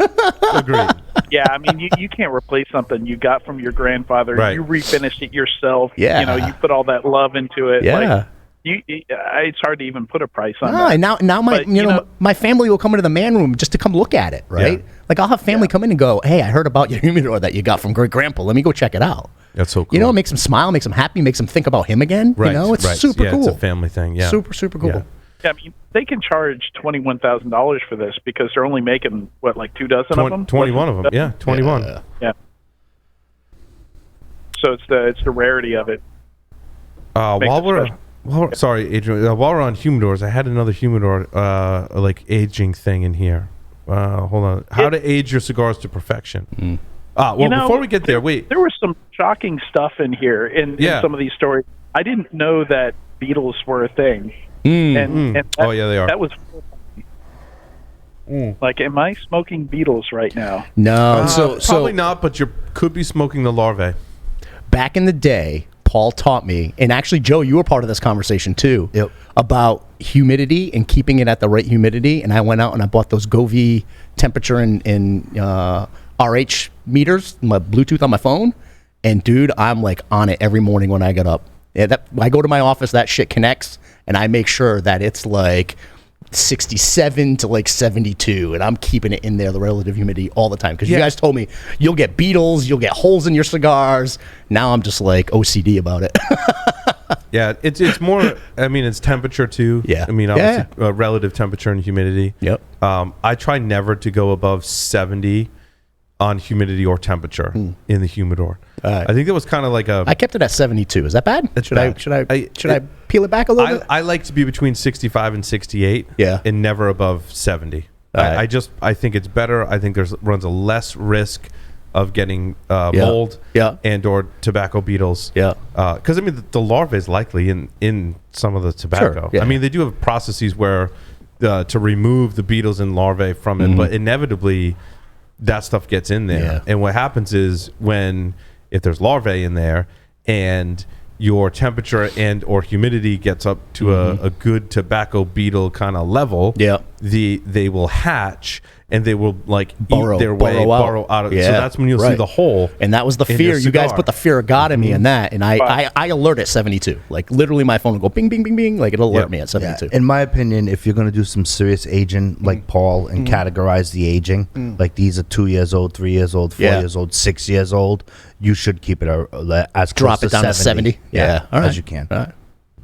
So Paul, your story was interesting because it's talking about like if you're going to age them, you actually want they're saying it's a good thing to vary the temperature and the humidity. That's the first time I'd ever seen that, Adrian, is in this article. And I'm not sure if I buy into it. I mean, they kind of they compared it to bourbon, talking about how the different seasons, like why Kentucky bourbon made in Texas it isn't like Kentucky and Scotch is a very made in a very different climate, that doesn't have these hot long summers. And I don't know, I keep reaching for these analogies with liquor because I know more about that process, but I'm not sure that everything translates.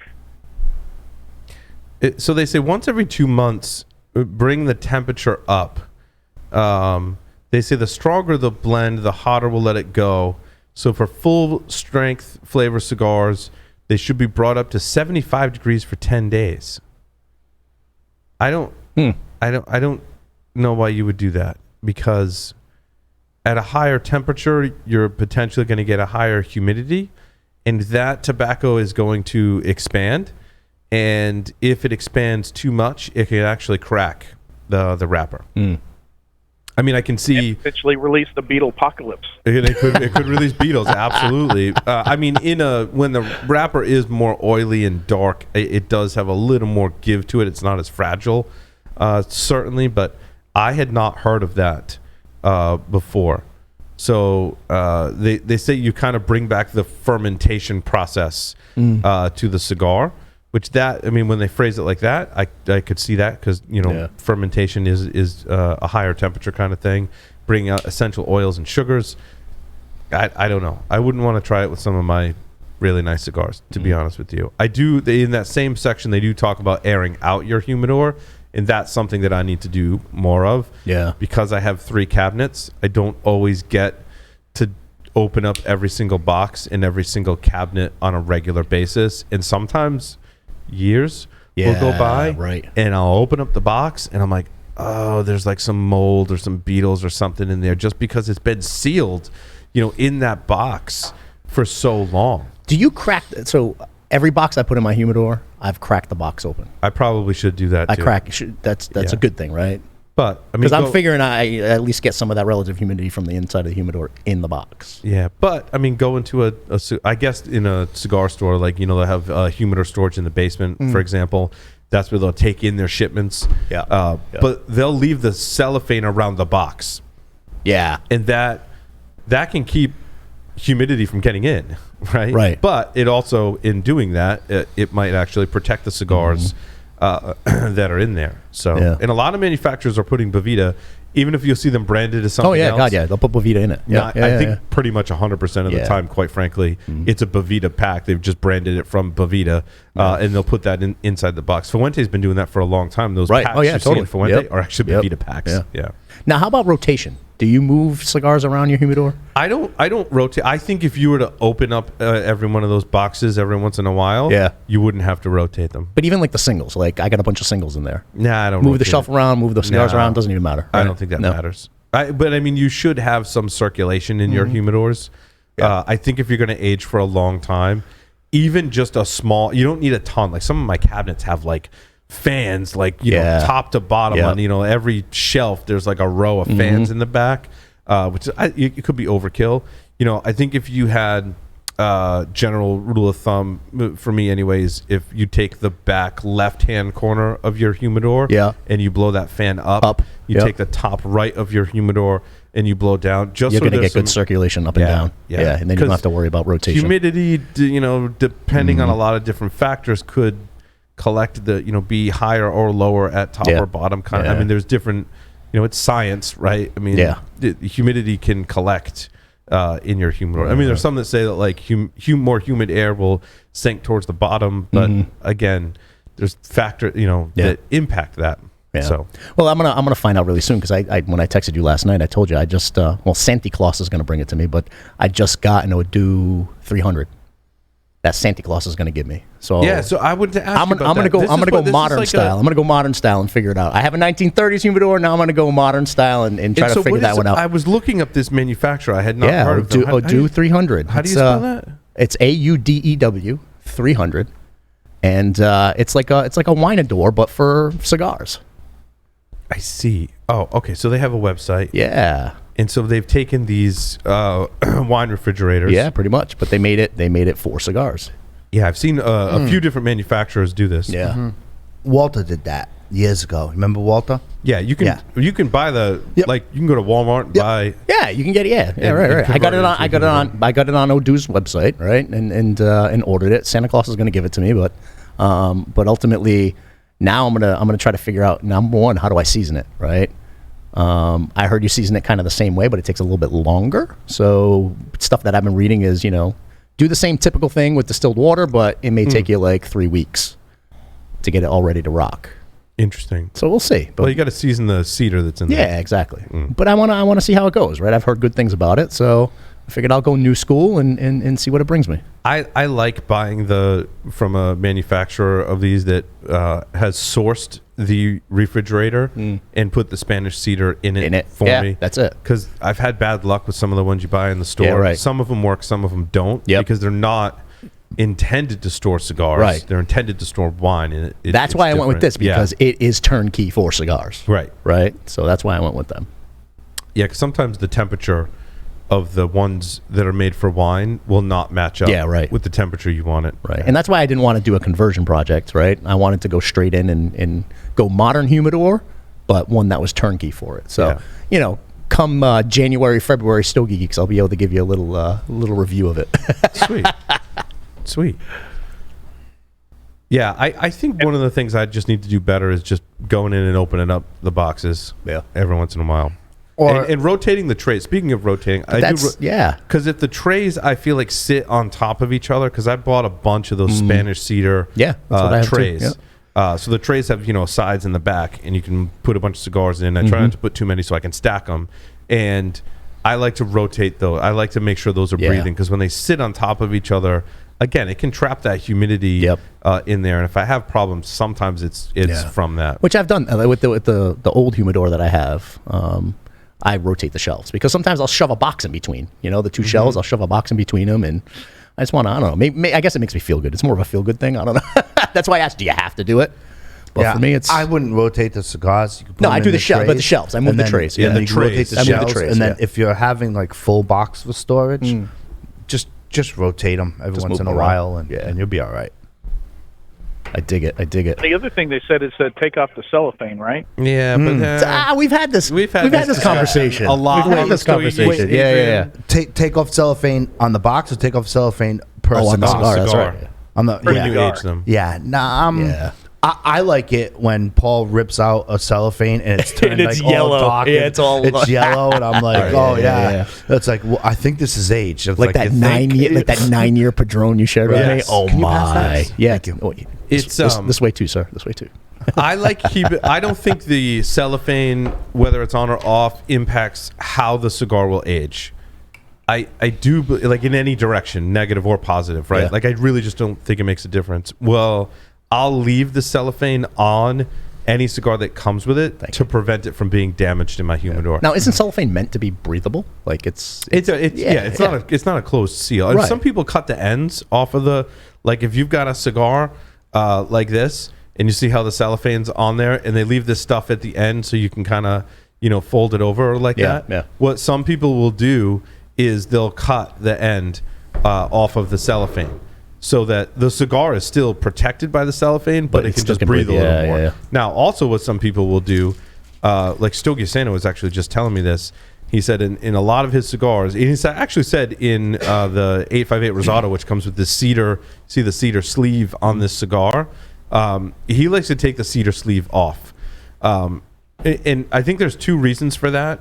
His primary reason was he doesn't want all that flavor from the cedar to be getting infused like over years. Yeah, like if I'm going to smoke right. a cigar, in the next couple of months or whatever, it's not going to make a difference. But if I'm aging this for 3 or more years, he's like, it picks up too much, like it absorbs all of the flavor that was, aromas that were in that cedar into the wrapper of the cigar, and can kind of change the cigar. Now, some people might like that. So I think it's preference. Some people might like the cedar aroma and flavor in their cigar, in which case, leave your cedar sleeve on. If you don't, then take it off, and it'll prevent that kind of over infusion from the cedar. What I've also found, I think the other reason too, is this cedar can actually trap moisture. So when this cedar sleeve is on, I can't see if I'm starting to get some mold or whatever, forming on the out. So sometimes I've taken these cedar sleeves off, and I've seen some mineral deposits and or like a little bit of surface mold, which isn't the end of the world. I mean, don't freak out if you see that. Take some red wine, wipe off the outside of your cigar very gently, let it dry. Red wine, Yes, sir. For a few hours. Put it back in your humidor, let it rest, smoke it. It'll be totally fine. No kidding. Red wine tip actually came from Manuel Anoa, who's the master blender at La Aurora. Yep. So that came from a very trusted source that said red wine is the way to go. Yep. So, and it won't change the flavor of Good your cigar. tip, I've good done that tip. in a I love couple of it. my I cigars. love it. You got the cedar sleeve on there, and naturally there's moisture in your cigar, right? You're keeping it at that moisture level. And so, I mean, it's natural that mold will form, or mineral deposits too, because it may have been exposed at some time to not distilled water, which has minerals in it. I mean, it grows outside, so it's absorbing all this. So mineral deposits and sunspots too are naturally occurring, but you will see some, like, it'll kind of look like mold, like somewhere between mold and plume. Yeah. It'll be like this little, like, pillowy, kind of off whitish little bump on it. Yeah, And I've seen that before. you just wipe that off. That's just a mineral. In my opinion, we've had great debates about this. That's a mineral deposit, totally fine. And they tend to form at a higher temperature and humidity. Yeah, if it's a bump, it's most likely a mineral deposit. Right. If it's fluffy. Fluffy is bad. Cloudy, that's not good. But the good news is, you open up a bottle of red wine, you only use like a little bit, and then you have a whole bottle. And then you got a bottle of wine to enjoy. So it's a win all around. That's right. You can't let that wine go to waste. Win.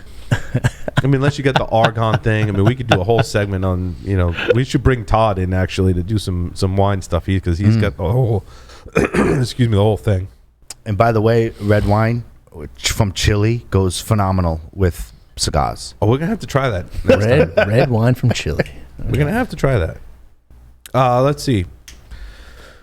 We want to talk about cocktails a little bit. You guys, what do you guys like for holiday cocktails? You guys have favorite holiday cocktails? See, I don't like the sweet. We talked about Red this. Bull. I don't like the sweet stuff. Red Bull and vodka.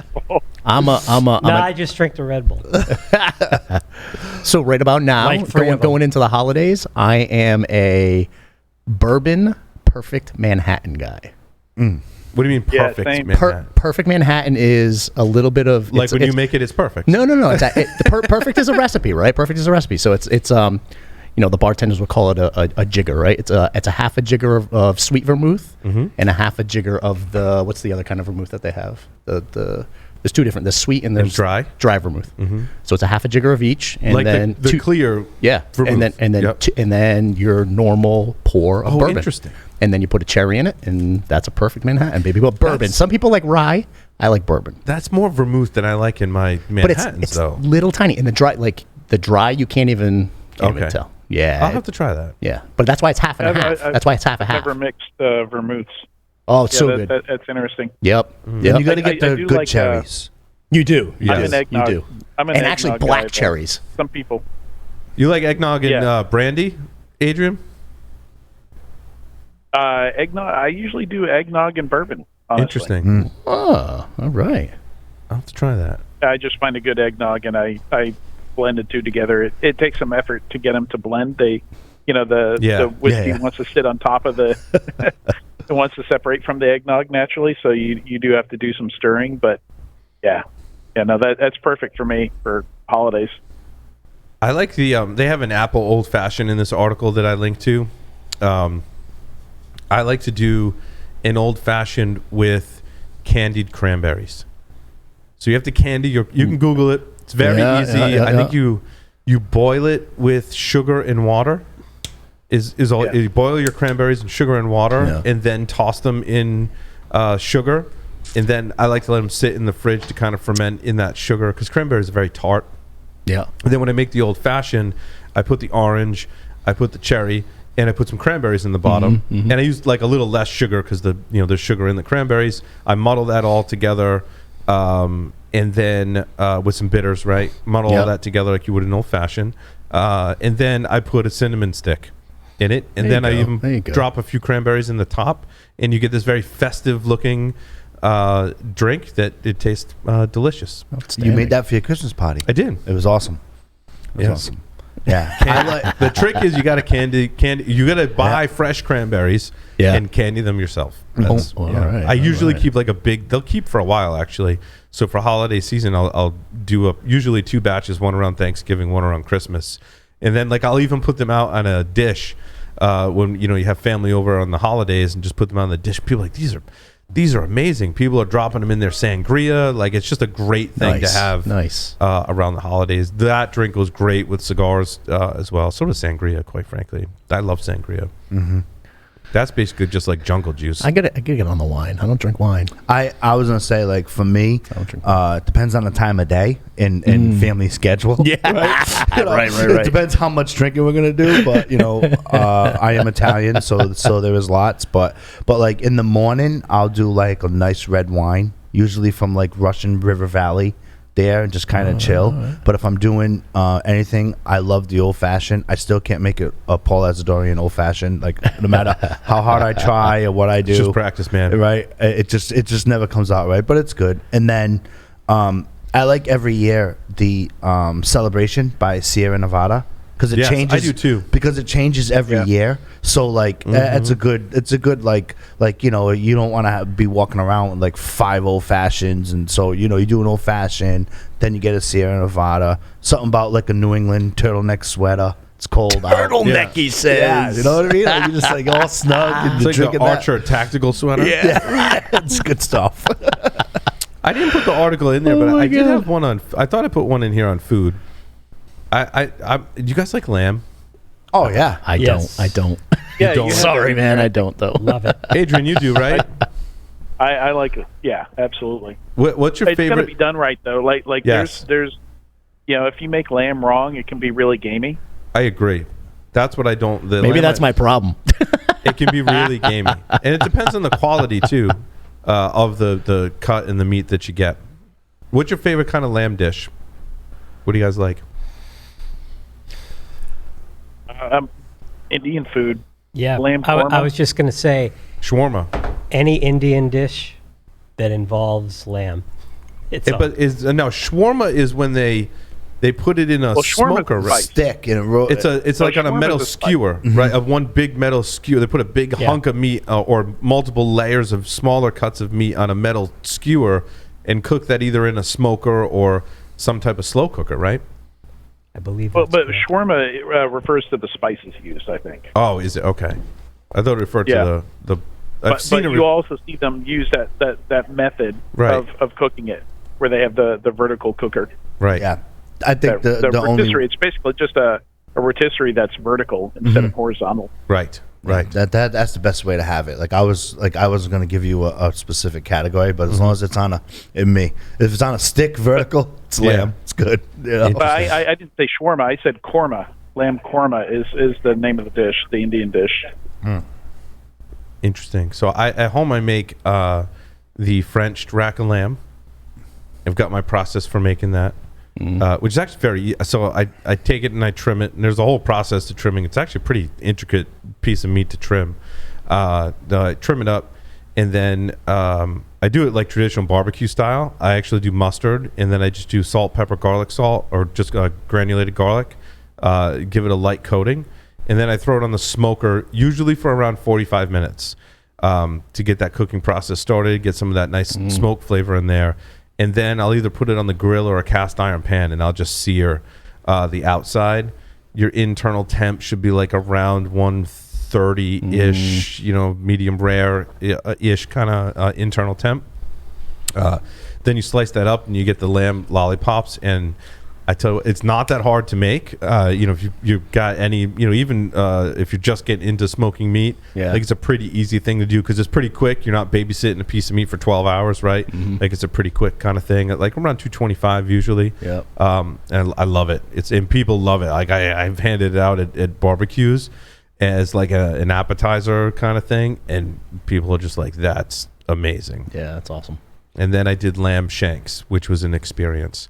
That's an Australian dish. So I was talking to our Australian friends that many of us know, Mr. Patrick Gray, Mr. Casey Ellis. And I'm like, you guys recommended when I got my new crock pot, my new slow cooker, right? They're like, you got to do lamb shanks. I'm like, I've never even seen lamb shanks before. And I found them at the store. And I'm like, all right, let's get them. And there's a whole, you can, basically the Google recipes that you find are pretty much the process that my Australian friends, our mutual Australian friends, recommended. And you basically put it, you sear it, and then you put it in the crock pot with some beef stock, a copious amount of red wine, a lot of chopped up vegetables. The lamb shanks go in there, celery, onions, carrots, garlic, and you just let that simmer for like 10 hours on low. Snake venom. Yeah, snake venom. It being Australia. Yep. Yeah, there's a problem. You gotta let that cook. Yeah. And it the gaminess will kind of embody the whole house, and then like you can see, like smell it like slowly dissipating as it cooks. See, I've been on the venison side. So a little bit is okay, I feel. Yeah. Venison for me is kind of the more gamey meat that I enjoy. Yep. I have somebody up the street who's an avid hunter, and he just gave me some venison sausage that I want to put in the smoker. I want to try to smoke it. Love venison and see how that comes out, right? So nice venison sausage. I would look up how to do that because I've done sausage in the smoker, but I put it in beer, and then I put it in the smoker. Yep. And you can put onions and peppers in it as well, and I just make like a big dish of it. He told me to do it in the crock pot and let it sit, but I want to try smoke. I want to try something new. So I've never done venison sausage in a smoker, so I figured I would see if any of those recipes use beer. I'm big on cooking with beer. Yeah, like if they say add water or chicken stock, do beer instead. That means beer. Yep. In my recipe book. Do you cook noodles in beer like Johnny Dangerously's mother? No, I've not tried noodles in beer. Johnny Dangerously. You remember that scene? My, I do. What you cooking, Ma? Beer. Oh my God. With noodles. Great idea. It does. That's classic. What kind of beer do you use, Paul? It depends on the recipe. I find the darker beers go good in something like a chili. I'll use the lighter beers as well, and I don't think there's too much difference. Chili is another thing. Well, I'll just dump a whole beer in the chili. Yeah. To start the cooking I usually process. do in chilies. I'll do darker beers because they're a lot sweeter. But with beer brat stuff like that, I tend to use the lighter. Heineken. Honestly, I've found no difference in taste between like a cheap lager and something more expensive. So I just go with something that's not terribly expensive. Yeah, I agree. I like the bratwurst too. That's a great dish. I've also found rosemary goes really well with lamb. I've done some clay pot lamb before, where you just dump it's kind of like using a slow cooker. Yep. But it takes about 90 minutes. You take a cold clay pot like a Romatov, and you put your lamb in there. You can put some beer in there. You can you put rosemary, whatever flavors you want in there. Put the whole thing in the oven, and then you start the oven because you don't want to crack your clay pot. Right. And then the moisture and all the flavors you have kind of recirculate in there as it heats up, and it cooks wonderfully every time. It's like impossible to overcook something in a clay pot. You cook it that way. See, my family doesn't like the rosemary flavor at all. but I can see really? It balances out the gaminess I find in lamb. So I'm gonna have to make two separate ones. I'm gonna have to divide it, right? One's rosemary, one's that not. Sucks. Yeah. I love rosemary. Like if I come across a rosemary bush, I'll pull some of it off it and rub it in my hands. No, I agree. I like it too, but yeah, my family won't go anything near the rosemary, thyme, coriander, anything like that. Really? They don't like it. Yeah. Even fennel seeds, like because you do the pork with the fennel seeds. Yep. They don't like any of that. Yeah. When I was a chef, when I was younger, worked in an Italian restaurant. We had a rotisserie chicken pizza, and they were like Italian style with the thin, crunchy cracker style crust. Mm-hmm. And we had our own rotisserie chicken that we made, and we get red onion, rotisserie chicken, and rosemary were the three main ingredients on that pizza. Makes an awesome pizza. Damn. I did want to talk about the Alabama football cigar tradition. Did you guys anyone know about this beforehand? Where like everyone in the stands lights up a cigar? No. Yeah. I did not. So this is like a thing in their culture, and it says it traces back one of the athletic trainers back in the 50s and 60s. In 61, they hadn't beaten Tennessee since 1954. Which almost always happens. Right. Being in Knoxville, Tennessee, I know some of this is. Right. So he told the team he'd dance naked in the locker room if Alabama won. I'm glad they settled on cigars and not dancing naked. Well, I like in this article, they don't say if Alabama wins. It says when Alabama beats Tennessee. Right, yeah, because very much football, college football rivalry, right? So they secured the win, and apparently they started smoking cigars, maybe rather than running naked. The article's kind of light on details, but at a recent Alabama game, I guess they continue this tradition, and Alabama fans were lighting up cigars in the stadium and like filled up an entire football stadium with cigar smoke. I'm like, that's awesome. My God. That's awesome. There's a video. There's a video in one of the articles. There is. Yeah. It kind of looks like the studio is now, except it's a full football stadium. Yeah, and all the fans, some of the players and coaches are all enjoying a victory cigar. I wonder how that would fly at Gillette. Massachusetts. Yeah. Alabama, I feel like you can get away with that kind of stuff. But yeah. So it's the 15th straight Alabama win over Tennessee. Sorry, Adrian, you being in Tennessee. It's a 101,000 seat stadium. And people describe it as it's like a bonfire, and some people says I almost got a headache. Can you imagine being in a 100,000 seat stadium and have noticeable secondhand cigar smoke? Like that is a lot of cigars being fired up. Yeah, make you green in the gills. I think Nayland here in some configurations is held up to 120,000. It's crazy. People said they got a nicotine buzz, and they weren't even smoking a cigar. Rock and roll. In a stadium. I was so proud. I think that's a great cigar moment right there, right? It is. Fine achievement. That's it. Some people don't have great luck, and I thought this one was kind of funny, and I didn't get a chance to use this article on some of our other shows. So a man was fishing with his two friends, this was Brazil. I thought this was Australia because it came from Yahoo News in Australia. No piranhas in Australia. No piranhas in Australia. So this is Brazil. That's a South American thing. Yeah.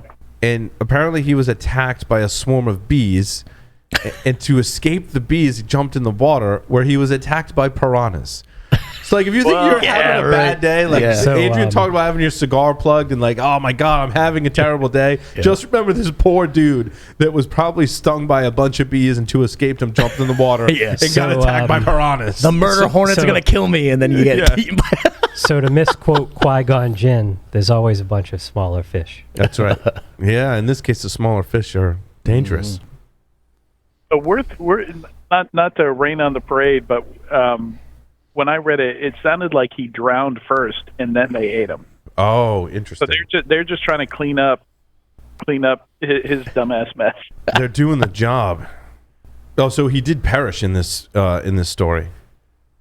Yeah, he jumped it. His friends made it out. But he was not drowned. Right. And then the piranhas were like, all right, we'll clean it up. Free food. We'll take care of this. Right. Oh, man. So that is the worst day for that poor person. That sucks. That is. Yeah, that's crazy. And that'd be me. I'm allergic to bees, so I'd be like, I don't want to die today. Well, a lot of people go jump in the water. Right. A lot of people don't like bees, and they always tell you like you can jump in the water, and the bees won't go in the water. So it's safe, but you got to think about what's in the water. Mm-hmm. I've never been attacked by bees, but I got attacked by yellow jackets once mowing the lawn. Oh, those and are I nasty still have the suckers. scars. Yeah, they're nasty suckers. The skin never went back to normal where they stung me. I've got black spots on my legs.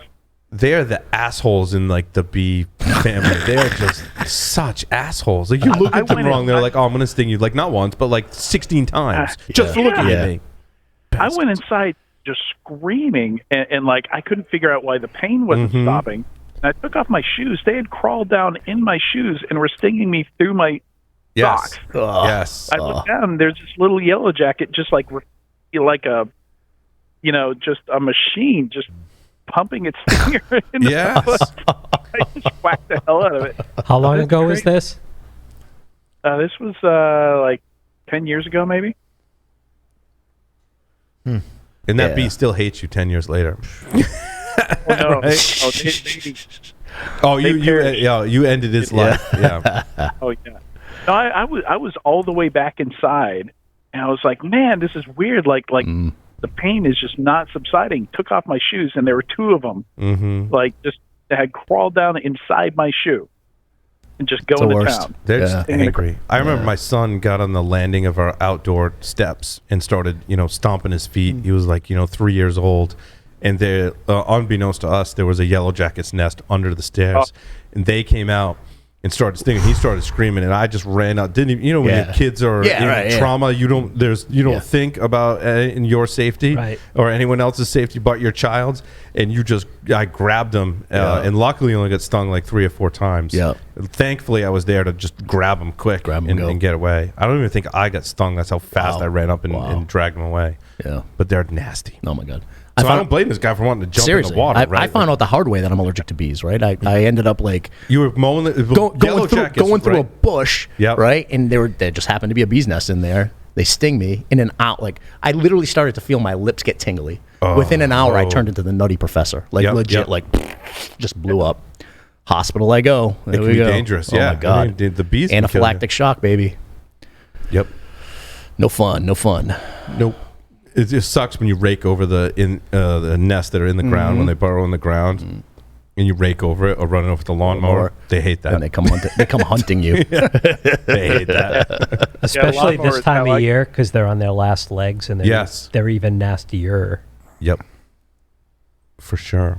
So stay away from bees. We didn't get talk about piranhas, or stay away from raking. We didn't get to talk about pairings.